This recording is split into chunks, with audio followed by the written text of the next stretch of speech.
Lundi 4 mars 2024, aujourd'hui, retour sur les événements du week-end. Khabib Nurmagomedov qui déclare avoir été approché pour l'UFC 300. On parlera bien sûr de toutes les actualités majeures du jour. C'est le moment MMA, soyez tous les bienvenus. Hey man, how the hell you doing? I've been just fine living life with the noose and in my mind, all I hear is music. Watching your mouth move, damn you look stupid. I feel like everyone's a stranger. Small talk with your narcissist. Et premier jour d'une semaine qui s'annonce énorme pour les sports de combat et surtout pour le MMA. Et en particulier pour nous français, avec samedi le combat de Benoît Saint-Denis et jeudi le fameux PFL avec Doumbé contre Baki. Ça va être une très grosse semaine, mais voilà, on va avoir largement le temps d'en parler. Aujourd'hui, je veux surtout revenir sur les événements du week-end et vous donner 2-3 actus parce qu'il s'est quand même passé des choses. Et je commence avec Mokaev qui a remporté son combat très serré ce week-end à l'UFC. On pouvait s'attendre à une plus grosse performance de sa part.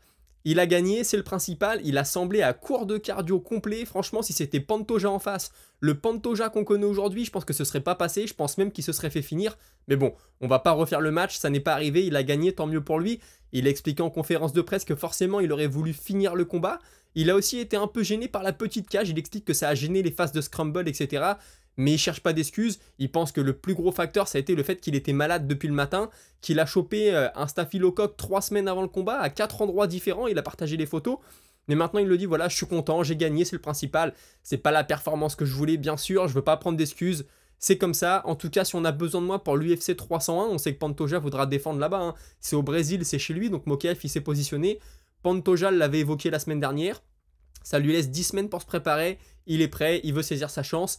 Il a 23 ou 24 ans, il est encore jeune, il va encore pouvoir progresser. Même s'il n'avait pas sa chance tout de suite, la route est encore longue pour lui. Donc rien d'affolant, mais c'était quand même une première alerte. Ça l'a rendu beaucoup plus humain que ce qu'on avait pu voir jusqu'à maintenant. Toujours chez les combattants invaincus, on avait Umar Nurmagomedov qui avait son combat contre un gars qui débute à l'UFC. Je vais être honnête, il m'a quand même impressionné. J'entends tous ceux qui me diront oui, mais le gars c'était son premier combat à l'UFC, c'est pas ce genre d'adversaire dont il a besoin aujourd'hui. Oui, c'est vrai, maintenant il semblerait que lui trouver un adversaire soit très compliqué. Il a fait ce qu'il fallait, on a eu peur au premier round, il en prend une, il s'est écroulé. Je me suis dit attention, est-ce que l'autre va nous faire le braquage du siècle? Est-ce qu'il va avoir toute la lumière qu'il mérite? Bon, finalement, Umar s'est très bien rattrapé. On a vu que sa lutte, elle est impressionnante. Aussi bien les phases au sol que les phases d'amener au sol. Ses takedowns sont explosifs. Il descend dans les jambes à une vitesse folle. Et puis après, bon bah voilà, à part cette alerte au premier round, ensuite ça a été fini. Il a étouffé son adversaire. Il l'a pas fini. Alors lui aussi a dit qu'il voulait finir, que c'était toujours l'objectif.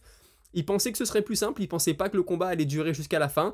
Mais il a suivi le game plan et il en est très content. Et puis il est revenu un peu sur sa situation dans la catégorie. Là maintenant, moi je vois pas comment son prochain adversaire ne peut pas être un gros nom. On a vu que les gars qui étaient à son niveau jusqu'à maintenant, en tout cas à son niveau dans les rankings, il les a battus. Là on lui a donné un nouveau venu. Il l'a battu, j'ai presque envie de dire logiquement. Maintenant, il lui faut un nom. Il a dit voilà, moi, dans ma carrière, j'ai eu plusieurs combats annulés. Il n'y a que 2 fois où ça a été de ma faute. La première fois, j'étais très malade et j'ai repris le gars quelques mois après. Et la deuxième fois, c'était contre Cory Sandhagen. J'étais blessé à l'épaule. J'ai dû me faire opérer. Je veux ce combat contre Cory Sandhagen. J'espère l'avoir à l'International Fight Week. Cory Sandhagen en a parlé. Il dit oui, il y a eu des discussions, mais pour l'instant, il n'y a rien d'officiel. Forcément, il a peur que ça lui passe sous le nez. Surtout que battre Cory Sandhagen, ça lui donne de très très fortes chances d'ensuite pouvoir combattre pour la ceinture. Et il a dit qu'il se tenait prêt à revenir rapidement. Il s'entraîne beaucoup. Même pendant le ramadan, il va s'entraîner. Maintenant, il dit que oui, c'est aussi très embêtant de ne pas avoir de date, de toujours devoir attendre, d'avoir des refus. Parce qu'il dit moi, je peux pas m'entraîner à 100% tout le temps. Je suis pas un robot, c'est pas possible. Si je me blesse de temps en temps, c'est aussi parce que je m'entraîne beaucoup. Donc parfois, mon corps me dit stop et j'ai besoin de pouvoir cadrer ma carrière. Là, je lui donne entièrement raison là-dessus. Et puis voilà, tout va continuer pour lui, s'entraîner, il veut continuer à gagner. Il veut avoir un gros nom, je vois pas comment on ne peut pas lui donner suite à ce genre de performance.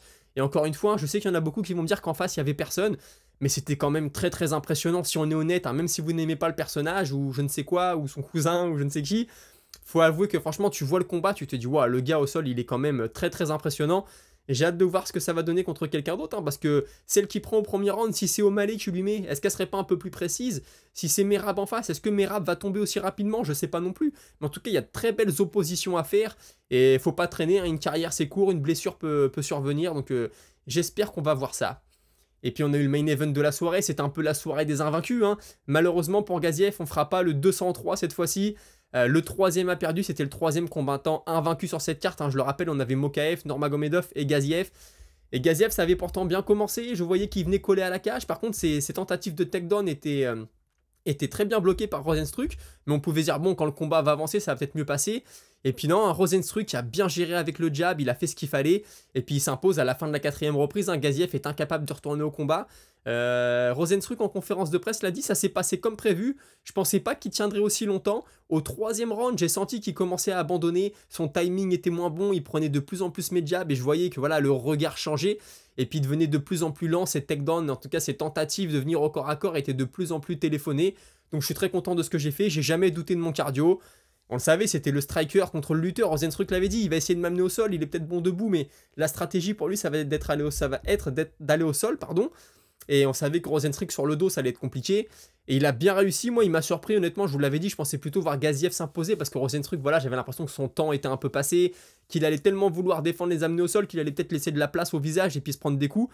Mais non, franchement, belle défense de takedown. Alors, il a dit qu'il voulait continuer à bosser de la lutte. Il a dit là, si j'arrête, je vais tout reperdre, je vais repartir à zéro. Donc là, même si j'ai pas de combat tout de suite, je vais continuer à bosser la lutte. C'est très important pour moi. Il espère revenir en juillet ou en août. Il a cité quelques noms, mais il dit voilà, je prendrai qui on me donne. Il a notamment cité Tuivasa, Spivak, Derrick Lewis. Il pense que ça ferait de beaux combats. C'est sûr, surtout que Tuivasa, il combat dans 15 jours, je crois. Donc au niveau du calendrier, ce serait parfait. Et puis il dit parmi tous ces gars-là, on verra qui sera prêt en même temps que moi. Je veux pas rusher les choses, je veux pas revenir trop vite. Et puis on lui dit ouais, ton jab ce soir il a été excellent, franchement t'as fait de gros dégâts, tu lui as touché le nez, tu l'as touché énormément au visage. Il dit moi le jab ça a toujours fait partie de ma stratégie. Et il dit pas de jab, pas de gloire. Donc voilà, pour lui tout part du jab. Et il s'est aussi dit très content de ses déplacements et de sa lecture de combat. Bah écoutez, on peut pas lui enlever, hein. T'affrontes un gars qui veut t'amener au sol, tu n'y vas pas, c'est que tu t'es bien déplacé, c'est que t'as bien vu les choses venir. Moi il m'a surpris. Félicitations à lui. Et puis Gaziev lui aussi s'est exprimé, il a dit d'abord félicitations à Rozenstruik, c'était un good job de sa part. Moi j'ai eu le nez et l'œil très endommagé au 2e round et j'ai pas pu suivre le game plan. Si quelqu'un pense que ça va me briser, c'est faux, je vais retourner m'entraîner et puis je vais continuer à m'améliorer. Donc bonne mentalité pour Gaziev, hein. Je rappelle que c'était seulement son 2e combat officiellement à l'UFC. Il y en avait eu un au Dana White Contender Series, un à l'UFC, puis là c'était le 2e, déjà main event. Je pense que c'est pas le genre d'exposition qu'il voulait, mais écoutez, ça s'est passé comme ça. Et puis dans les prélims, on a eu Anders qui a battu Pickett. Je vous avais dit qu'il fallait peut-être tenter de parier sur Pickett, la cote était à 4. Bah, vous n'avez bien fait de ne pas le faire si ça a été le cas, parce que Anders s'est imposé. Il a été touché dans le premier round, mais ça n'a pas posé trop de problèmes. Dès qu'il a été au sol, il a montré qu'il était le meilleur. C'était pas le combat le plus spectaculaire, mais en tout cas, il assure la victoire. Et puis en ouverture de main card, on a eu le magnifique KO franchement de Herzeg sur Schnell. C'était un beau combat, c'était précis, ça allait vite avec les points et il le touche sur un crochet un peu décalé. L'autre prend un peu le crochet à la perpendiculaire, hein, avec les talons en ligne. Magnifique, il l'a éteint. J'ai beaucoup aimé ça, franchement, chapeau à lui.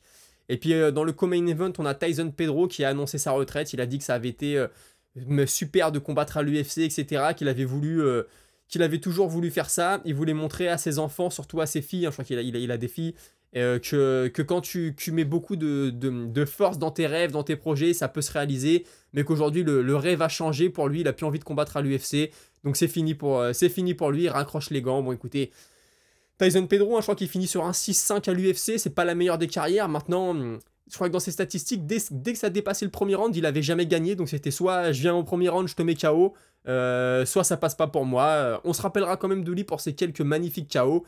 Et puis on lui souhaite une bonne retraite. D'ailleurs, je ne l'ai pas dit, mais Jamie Pickett, hein, c'est pareil. Il a dit qu'il voulait maintenant consacrer plus de temps à sa famille, qu'il n'était plus à 100% dans le combat, puis qu'il n'avait pas envie que les coups qu'il prend dans la cage se reflètent sur sa vie personnelle et qu'il ne puisse pas élever ses enfants. Donc il a décidé de se retirer lui aussi. Pour continuer avec tout ce qui s'est passé dans le week-end, Junior Dos Santos est devenu le premier champion poids lourd de l'organisation de Jorge Masvidal. Voilà, il a terminé son combat, il a fini son adversaire, il finit bien en sang comme il faut, mais je rappelle, hein, c'est du MMA sans gants. Donc Rafael Dos Santos, Junior Dos Santos, toujours présent malgré son âge, et puis félicitations à lui. C'est pareil, on pourra me dire que les gars sont ultra chargés, il s'en est pas caché, Junior Dos Santos, il a dit oui, je peux prendre des choses. Bon bah c'est comme ça, je vais pas m'en priver, il expliquait qu'il n'était pas non plus ultra chargé comme on pourrait le croire. Et puis il y en a un autre qui a continué son petit bonhomme de chemin en boxe anglaise, c'est Jake Paul, hein, qui a remporté son combat par KO au premier round. Donc un arrêt de l'arbitre, bon, l'adversaire en pouvait plus, hein, il prenait une pluie de coups, ça s'est arrêté. On a Ryan, le boxeur, hein, Ryan Garcia, pardon, qui a fait un message sur les réseaux en disant qu'il en avait marre de ça et qu'il voulait s'occuper de Jake Paul. Bon, je sais pas vraiment s'il devrait, hein. Jake Paul, ça lui fait de la pub. Lui, Ryan, il est au top. Ryan Garcia, il est au top depuis un petit moment. En tout cas, il est tout là-haut, il fait partie de l'élite. Jake Paul est encore loin derrière quand même. Au niveau du poids, je sais pas comment il ferait. Coup de pub gratuit pour Jake Paul, j'ai envie de dire. Et puis Jake Paul qui s'est pas gêné d'avoir une petite phrase pour Sean Strickland en disant que c'est un mec qui voulait seulement de la gloire, qui voulait passer pour un homme mais qui n'en était pas forcément un. Voilà, qu'il avait besoin de faire le bonhomme en gros, j'ai envie de dire. Mais qu'il avait juste besoin d'un bon câlin et puis qu'il aimerait bien lui mettre la main dessus. Bah là, c'est lui qui fait un coup de pub gratuit pour Strickland, hein, parce que Strickland, je pense qu'il dirait pas non à un combat de boxe anglaise contre Jake Paul. Avec le gros paquet d'argent qu'il pourrait se faire, ce serait très beau pour lui. Et au PFL, enfin, on a le nouveau champion poids lourd, hein, Renan Ferreira, qui a déclaré qu'il avait du KO Power et que ça pouvait être une grosse surprise pour Francis Ngannou, mais que maintenant il s'attendait à avoir le plus gros challenge de sa carrière, et ça, je pense qu'il a entièrement raison là-dessus. Retour à l'UFC maintenant avec Khabib Nurmagomedov, hein, et comme je vous le disais, alors c'est pas lui personnellement qui a été approché par l'UFC, c'est son manager, Ali Abdelaziz. On lui a demandé si Khabib serait prêt à revenir pour l'UFC 300, mais Ali lui en a même pas fait part sur le moment parce que Khabib a été très clair. Je lui ai dit en octobre 2020 que je ne reviendrai pas, et c'est sûr et certain que je ne reviendrai pas, peu importe l'offre, peu importe ce qu'on propose, je ne remonterai pas dans la cage. Donc écoutez, il tient sa parole, et puis il a aussi donné son avis du coup sur l'UFC 300. Il comprend pas trop pourquoi on fait un Gaethje contre Holloway, puisque Holloway devrait combattre Ilia Topuria pour la ceinture. Il explique aussi que Justin Gaethje devrait combattre Islam Makhachev en mai ou en juin, et puis qu'ensuite le vainqueur du combat entre Tsarukyan et Oliveira pourra affronter Makhachev plus loin dans l'année, et que Makhachev était prêt de toute façon à combattre n'importe qui. Donc voilà, il comprend pas trop l'histoire de la BMF. On sait qu'il y a aussi un gros paquet d'argent en jeu, on l'a su par Ali Abdelaziz, le manager aussi de Gaethje, qui a dit qu'il prenait un gros billet pour ce combat-là. Donc écoutez, pourquoi pas, on va pas se priver quand les combattants peuvent bien gagner leur vie. D'ailleurs, en parlant de combattants qui gagnent bien leur vie, je voulais vous en parler. Je sais pas si vous vous souvenez, mais il y a quelques années, l'UFC a fait un partenariat avec Crypto.com, donc c'est une plateforme pour acheter de la crypto-monnaie, et du coup les combattants maintenant, ou en tout cas à un moment, recevaient des primes ou je ne sais quoi en crypto-monnaie, et beaucoup se plaignaient, disaient ouais, nous on nous a pas demandé notre avis, nous on s'en fout un peu du contrat de sponsoring, nous tout ce qu'on veut c'est toucher de l'argent, puis là on touche de la crypto-monnaie. C'est un moment où la crypto-monnaie s'écroulait en plus.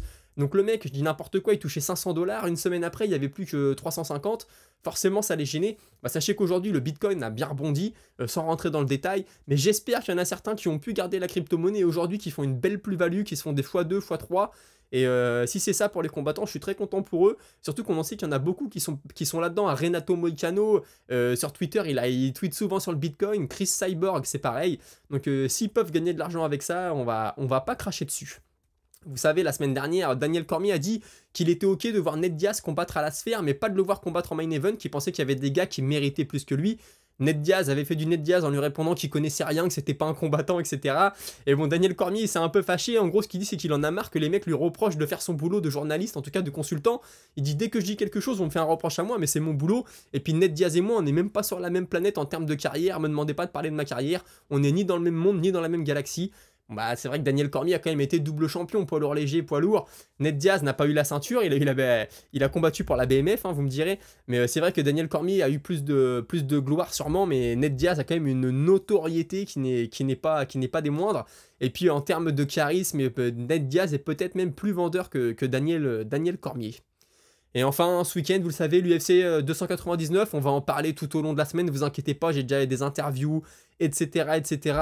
On va se faire 4 jours du UFC 299, hein, ça va y aller tous les jours, les questions. Il y aura des questions répétitives, donc je vais trier un peu tout ça. Et voilà, je voulais quand même vous montrer la carte, hein. Dans les prélims, on a Depeng, c'est un combattant cubain, j'en avais parlé il y a plusieurs mois maintenant.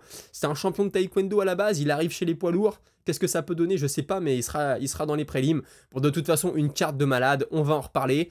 Pensez à mettre un petit like, on va passer à la minute auditeur, mais avant, si vous pouvez faire votre bonne action de la journée pour me soutenir, le petit like, le petit abonnement. Si vous voulez qu'on parle un peu plus de vos messages, n'hésitez pas à commenter. Et tout de suite, je vous donne la parole dans la minute auditeur. Aujourd'hui, c'est Louis CSD qui me dit tu penses que c'est quoi la suite pour Oumar car personne ne veut l'affronter. Bah du coup j'en ai parlé un petit peu. Moi je pense que là il faut qu'il prenne un gros nom. Franchement Cory Sandhagen ce serait très beau. Après si Sandhagen fait un combat avant, pourquoi pas. Là il y a un Petroyan contre Song Yadong dans la division. Ça peut être très beau aussi.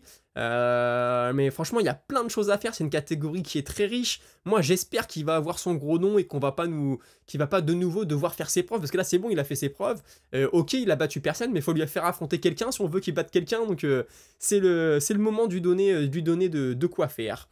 Ensuite, il y a News Rub qui me dit le PFL cherche à protéger et à avantager Doumbé. Il fait référence au fait que les coups de coude seront interdits dans le combat Doumbé-Baki. Et il y a Ratila qui répond, mais il n'y a rien à voir pour le coup, cette règle est là depuis longtemps, et même si en soi il n'y a aucune raison de le faire, c'est surtout pour qu'il combatte plus longtemps.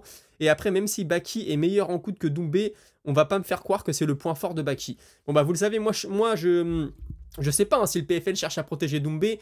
Moi c'est une règle que j'aime pas, j'aime quand il y a le plus de coups possible qui sont autorisés. Les coups de coude il y en a partout en MMA, c'est pas comme si on disait ouais on interdit les pénaltys dans la tête quand le mec est au sol, ok je comprends.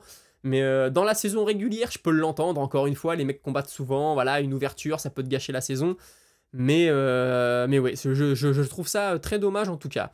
Et puis on finit avec quelque chose d'assez drôle, le Cool de Shanghai qui me dit « Voici une info, elle ne sert pas à grand chose, mais voilà, suite au récent sacre et à la hype autour d'Ilia Topuria, un couple en Espagne a décidé d'appeler leur enfant Ilia Topuria. » Alors j'ai pas été vérifier l'info si c'était vrai, je te fais confiance, mais en tout cas c'est très drôle, voilà, on a toujours des gens qui font des choix assez particuliers.